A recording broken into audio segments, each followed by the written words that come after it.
अरे मेवणे साहेब, नमस्कार. चहा पाणी करा जरा.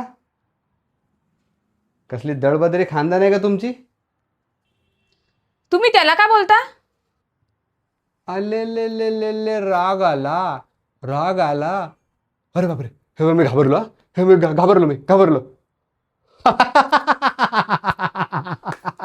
भाऊजी, ए, काय उपटतो काय?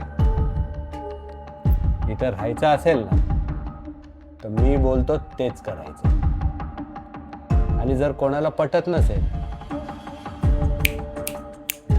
बॅग बांधायची आणि चालू पडायचं. हे सगळं कसं काय सहन करतेस ताई? आता सवय झालीये. पण तू का गप्पा ऐकून घेतलंस? कारण मी बोललो असतो ना ताई, तर तू रडली असती. माझं उत्तर त्याच्यासाठी असतं, पण त्याचा सगळा राग तुझ्यावर निघाला असता. आणि आईने काय सांगितलेलं ते आठवतंय ना? माझ्यामुळे तुझ्या घरात भांडणं वाढवून मला तुला एकटा नाही करायचंय.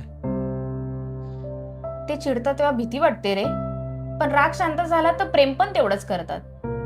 ज्या प्रेमात भीती वाटते ना ताई, ते प्रेम नसतं. तुझं हे सहन करणंच त्याची सवय होऊन गेली आहे.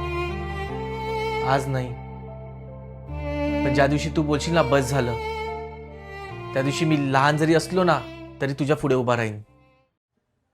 रक्ताचं नातं कधी गप्प बसत नाही ताई.